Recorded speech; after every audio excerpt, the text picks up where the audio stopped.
No último episódio de Grandes Civilizações, a beleza é... bom, é linda. Mas o que é beleza?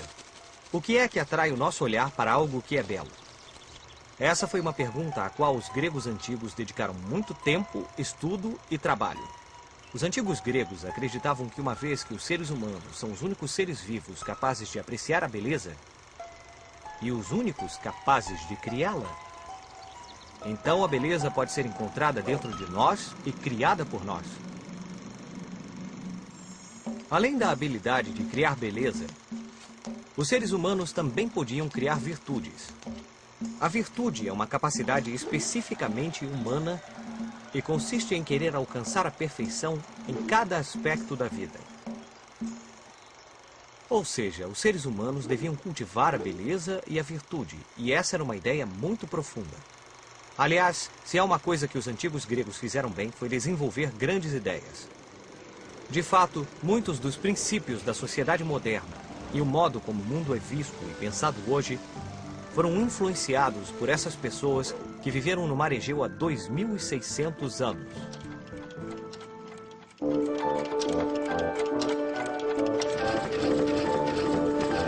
Grandes civilizações.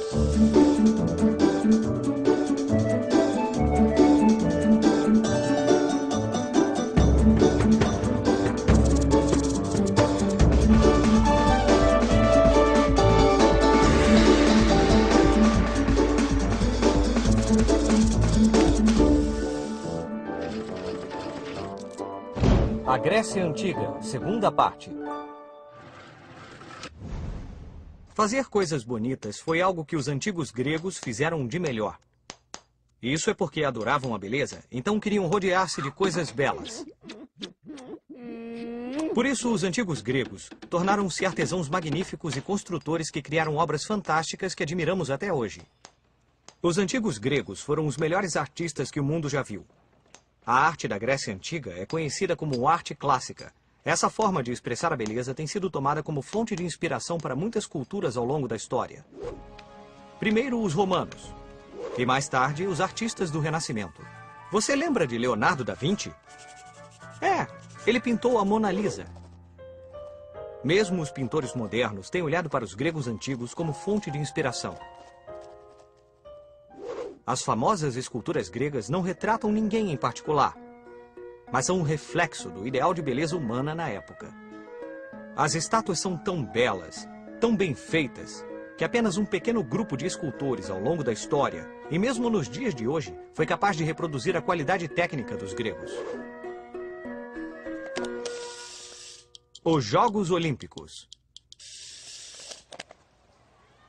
As Olimpíadas eram uma grande celebração que reunia representantes de todas as cidades gregas. E enquanto esse evento se realizava, as guerras ficavam proibidas. As Olimpíadas eram tão importantes que interrompiam qualquer tipo de conflito entre os povos gregos durante os Jogos.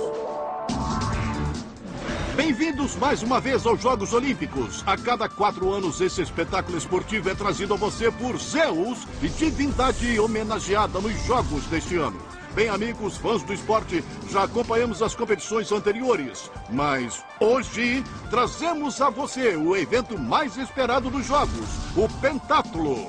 5 modalidades: corrida, salto, lançamento de disco, lançamento de dardo e luta. Para o homem não havia melhor forma de impressionar uma mulher do que ganhar essa prova, já que ela combinava todas as virtudes físicas e morais. Claro que vocês devem estar pensando que quem ganhava essa árdua competição recebia um troféu e muito dinheiro, como os atletas de hoje. Mas não era bem assim. O vencedor recebia uma coroa de louros. Mas os gregos antigos não estavam no esporte pelo dinheiro. O que interessava a eles era a glória. E nada melhor do que receber a coroa de louros. Essa coroa é um presente dos deuses do Olimpo, patrocinadores orgulhosos dos Jogos Olímpicos. Os deuses do Olimpo. Os gregos tinham deuses e deusas para quase tudo na vida. A guerra. Vamos derrotar todos! O amor. Adoro quando você escreve poemas. a família... Te espero para jantar, amor. E a sabedoria, entre outros. Mas havia um deus que governava todos os outros deuses. Era Zeus. Havia 12 deuses principais e todos moravam juntos em um palácio enorme em cima do Monte Olimpo. Um lugar tão alto e tão íngreme que nenhum mortal conseguia escalar. O Palácio do Olimpo tinha todos os luxos que você pode imaginar. Muitos quartos, um zoológico para os animais sagrados, salas de armas, cozinhas e salas de jantar. Mas o lugar mais importante era o imponente salão, onde todos os deuses se reuniam para debater os problemas dos homens. Como, por exemplo... Quem nós vamos premiar hoje? Ou ainda melhor, quem nós vamos castigar hoje? Os deuses gregos eram muito parecidos com os humanos. Sentiam ódio, inveja, sentiam dor em guerras e combates e, principalmente, apaixonavam-se. E trazendo ao mundo muitos filhos que se tornavam deuses ou semideuses. Mas havia características que diferenciavam os deuses dos humanos. Os deuses eram imortais e tinham muitos poderes. Além disso, podiam controlar com as próprias mãos o destino de cada ser humano na Terra. Filosofia. Os gregos adoravam pensar sobre o mundo que os rodeava. Matemática, amor, natureza, eles fizeram perguntas sobre tudo. Assim nasceu a filosofia. A filosofia é uma maneira de estudar e descobrir o mundo, fazendo perguntas e utilizando a razão e a lógica para encontrar respostas. Na Grécia Antiga, viveram muitos homens sábios que fizeram perguntas que tinham respostas muito difíceis. Por exemplo, do que todas as coisas são feitas? Tudo no universo é composto de apenas 4 elementos: a terra, a água, o ar e o fogo. Através dessas discussões, os gregos formulavam ideias que a ciência só conseguiu provar milhares de anos depois. Eu acho que toda matéria é composta de partículas muito pequenas, tão pequenas que não podem ser divididas. Eu vou chamá-las de átomos. Os antigos filósofos gregos debateram sobre muitos temas, o que muitas vezes provocava inúmeras discussões entre as pessoas que pensavam de uma maneira e as que pensavam de outra. Suas contribuições provocaram um impacto enorme na maneira como vemos o mundo hoje. O foco na tentativa de responder a perguntas de uma forma lógica e comprovada foi a base para o método científico e, portanto, a base para estabelecer o modo como encaramos a ciência hoje. Alexandre o Grande.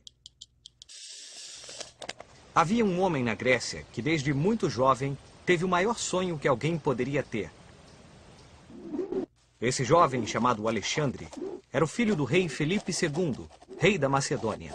Alexandre decidiu partir para uma longa viagem com um objetivo ambicioso. Quero me tornar o maior conquistador de todos os tempos e governar o mundo.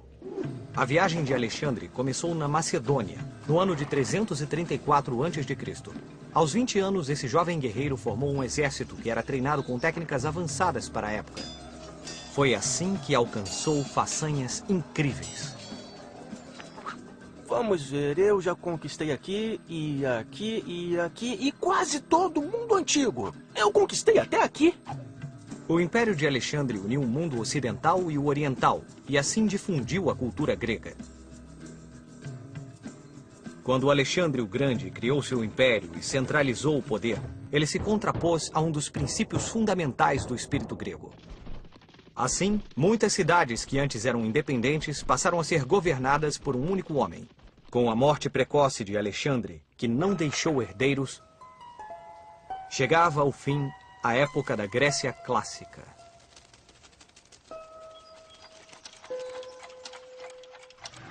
Vamos usar nossa bússola do tempo para ver o que estava acontecendo nos outros lugares do mundo nessa mesma época. O que estava acontecendo na América enquanto Alexandre o Grande tentava conquistar o mundo? Pois bem, os maias estavam construindo seus maravilhosos templos e suas cidades na América Central, onde desenvolveram uma das civilizações mais poderosas e refinadas de todo o continente. E o que estava acontecendo na Europa? Em Roma, por exemplo? Bom, os romanos estavam reconstruindo a cidade, já que alguns anos antes, um grupo de guerreiros descendentes dos celtas, os gauleses, sob o comando do impiedoso Breno, havia derrotado o exército devastando, destruindo e incendiando toda a cidade. O quê? Roma destruída? Impossível. Mas foi assim, Pipo. Roma foi destruída em 387 a.C. Mas um dos motivos pelos quais os romanos eram uma cultura muito poderosa é porque eles nunca desistiam, mesmo depois de uma derrota devastadora. Eles reconstruíram a cidade após a invasão gaulesa e continuaram seu caminho. Os romanos nunca perdoaram os gauleses por essa derrota. Somente 350 anos mais tarde, um general chamado Júlio César finalmente venceu os temidos inimigos.